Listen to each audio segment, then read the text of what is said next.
it is time. Now, I told you I would finish watching that movie. And that is what I did. So, the movie... Oh, wait a second. Before I go any further, KIRWKC.com, main podcasting platform. This podcast is on Apple, Spotify, Google, iHeartRadio, Pandora, Overcast, Bullhorn, Amazon Music, Audible, and several other podcasting platforms. Please feel free to listen to this podcast on whatever platform is most convenient for you. KIRWKC on all these social media platforms. Now back to this. I told you I would finish the movie and do it as a recommendation. And I told you that I had a feeling I would enjoy the rest of the movie, which I did. It was really good. For those who are new to my movie recommendations, let me tell you, I do spoilers. I don't tell everything, but if you're the type of person where you don't like spoilers, this isn't for you. You might want to just click off. So, yeah. Now that I have said that, let's go ahead and get to the movie. An Empress and the Warriors. So, and this movie came out in 2008. So it's not old, but it's not new. It came out in 2008.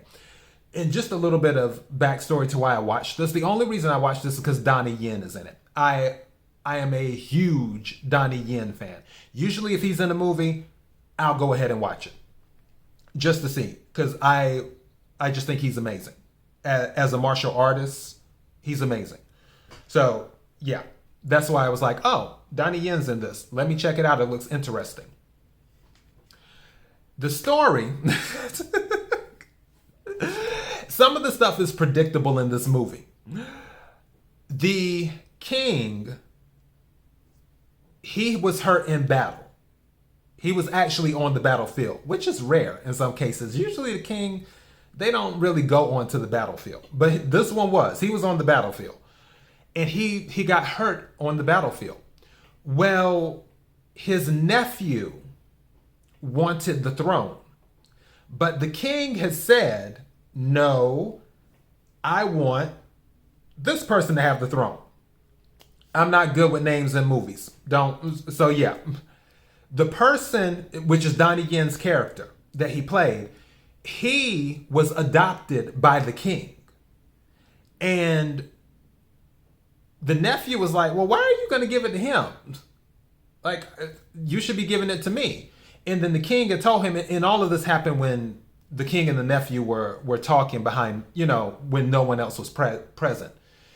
And the king was like, because you're selfish. That's why I didn't want to give, that's why I didn't want to give it to you. So the nephew ends up killing the king.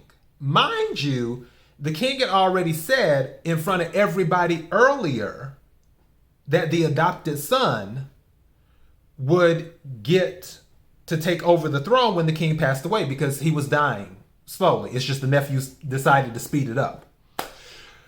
So after that happened, where the nephew got rid of the king, then everyone's like, okay, it's time to pass the throne to the adopted son. But then the nephew and his followers were like, no, we're not going to do it. But then the daughter had said, well, no. And then the son stopped and said, well, no, really, the daughter was supposed to get it, is what was said. As in, the daughter came in to confirm which the king had already made clear as he was dying before, that the adopted son was supposed to take over everything. When it comes to the battle and all of this other stuff. He's like, win the war, so forth, and yada, yada, yada. That was pretty much the indication that it was supposed to go to the son. When the nephew had killed the king, the daughter was with him, and it was during the dying breath type thing. So the daughter had to deliver the message. The message was still that the son, adopted son, was supposed to take over. But the son knew there was going to be drama with that. Already, the nephew was making a fuss. So then the son was like, no, you take over, to the daughter. And then the daughter was like, And finally, the daughter was convinced to take over. Well, the nephew was not happy about that because obviously it was a woman. They didn't want a woman ruling the kingdom. And they were like, she wasn't strong enough. So the son, adopted, had to train the daughter how to fight in order for her to take the throne. So a date had been picked for her to for the coronation and everything. But before that date, she had to get stronger as a fighter. That way, if she went out on the field, she could hold her own. And the son was really hard on her, adopted son. Now, mind you, the adopted son had fallen in love with the daughter. And the daughter had a thing for the son, adopted. They're not blood related because that'd be nasty. This is in Game of Thrones. And now, as he's training her and all of this stuff is going on, the nephew teams up with some people to get rid of the daughter. And they use the poison to shoot her with. The daughter was shot with the poison, but she managed to get away. She fell in this remote area almost, and she met this medicine guy and had to stay with him to recover. She ends up falling in love with the medicine guy while she's recovering. Now, after all of that happens, the daughter has to go, after she's recovered, she has to go back to the kingdom because obviously she has to take the crown.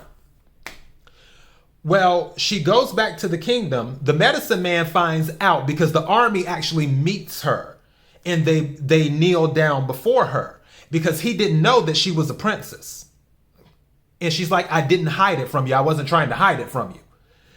And once that happens, then she goes back to the kingdom. The nephew is attempting to take over things. He teamed up with another kingdom to overthrow the kingdom of the princess. They won that war. The kingdom who helped the nephew that lost pretty much because the king of that kingdom and his son, they were caught, but the princess would not kill them. She wouldn't do it. She's like, you know what? Why are we fighting all these wars?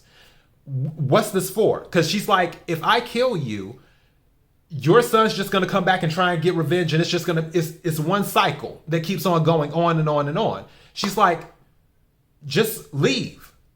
You stay in your area, we'll stay in our area, and that'll be that. And then that's what that king did. As for the nephew, he was stripped of all of his titles, but she didn't get rid of him. Now, in the midst of going back to the kingdom to do her coronation and everything, her first order was to give the kingdom away. She gave the kingdom away to the adopted son and this other guy. She's like, you run the kingdom, I'm going to get my man. So she leaves the kingdom after getting it, after winning that battle and beating back the nephew who wanted the throne. She gets with the medicine man. They get together. The nephew comes back and attacks the kingdom again. And this time he wins. He takes over the kingdom. So the brother, adopted brother, has to go and find the princess. But what he did was he went and told the medicine man. They met. And I'm not going to tell you the story behind that because, like I said, I do some spoilers. I don't do all spoilers. But the brother and the medicine man met up.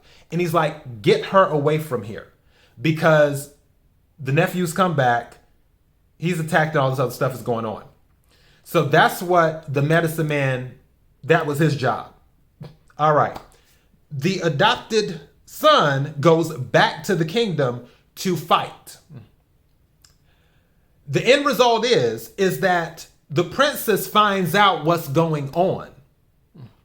That the nephew had invaded again. And this time the nephew had taken over the kingdom.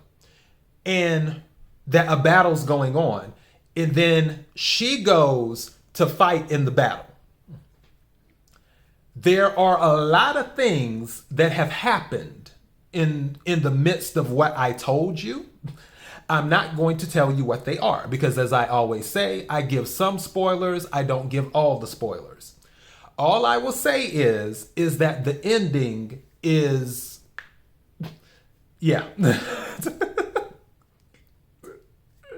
So, An Empress and the Warriors is my movie recommendation. So if you get a chance, check it out.